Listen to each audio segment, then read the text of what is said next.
I want to explore the connection between limits at infinity and horizontal asymptotes. So consider the function f of x equals x minus 1 divided by x minus 2.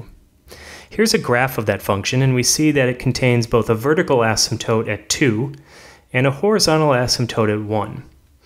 And so how do we connect this to a limit at infinity?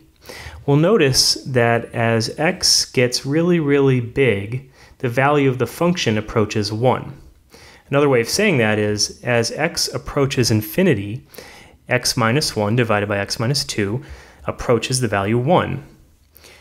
And we can also look at the other direction. What happens when x gets really small? So if I follow the graph here and I let x get really small, we see that once again it appears as though the function is approaching 1 again.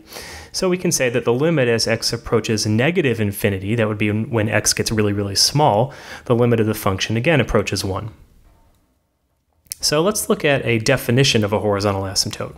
Let f be a function and a real number.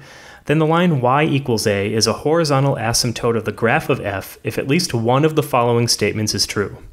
The limit as x approaches infinity of f of x equals a, or the limit as x approaches negative infinity of f of x equals a. So how about finding the horizontal asymptotes of this function? So we have 2x cubed minus 5x plus 1 divided by x cubed plus 6x squared minus 4x minus 9. So the standard way of solving a limit like this would be, well, in this case, and we're looking at the limit as x approaches infinity. So first I'll rewrite it here before we actually go ahead and do anything. So I have the limit of 2x cubed minus 5x plus 1 all over x cubed plus 6x squared minus 4x minus 9. And the standard way to solve something like this would be to look for the highest power that occurs in the denominator and divide everything by that power. So I see that x cubed is the highest power. So I'm going to divide everything by x cubed. So on the top I have 2x cubed divided by x cubed, that's just 2. I have negative 5x divided by x cubed, that's going to be negative 5 over x squared, and then 1 divided by x cubed is, well, 1 divided by x cubed.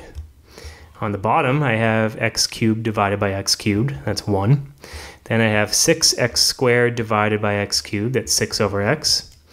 Minus 4x divided by x cubed is negative 4 over x squared. And then finally I'm going to have a minus 9 over x cubed.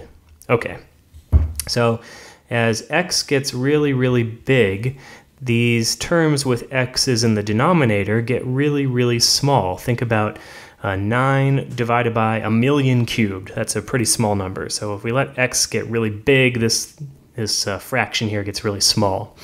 So all of these fractions are going to tend to 0 as x goes to infinity, and that's just going to leave behind 2 over 1, which is just 2. So we should expect to see a horizontal asymptote at 2 here. So let's see. Here's a picture of the graph of the function, and here's 2 on the y-axis right here, and it doesn't really seem like there's a horizontal asymptote there, does it? I mean, it maybe is approaching 2, but it's kind of hard to tell. Well, here is a zoomed out picture of the same function, and now I think it's pretty clear to see that there is a horizontal asymptote at 2. If you look at the x scale on this window here, it went from negative 4 to 7, while on this window it went from negative 100 to positive 100. And so the lesson to be learned here is that if you're going to look for asymptotes on a graph, you need to make sure that you're looking at the proper window. You might have to try several different windows until you can really see all the features of the graph. So let's do a quick summary here. For horizontal asymptotes, we saw that the limit as x approached infinity of f of x equaled a, or the limit as x approached negative infinity of f of x equaled a. And we really need to just have one of those conditions be true. Oftentimes both of them are true, but if at least one of them is true, then we have a horizontal asymptote at a. And for vertical asymptotes, we have a whole bunch of conditions that could work. We have the limit as x approaches a from the left equaling positive infinity, or a from the right equaling positive infinity. Or we have a from the left or a from the right equaling negative infinity. And we have just approaching a just from the left and the right equaling positive or negative infinity.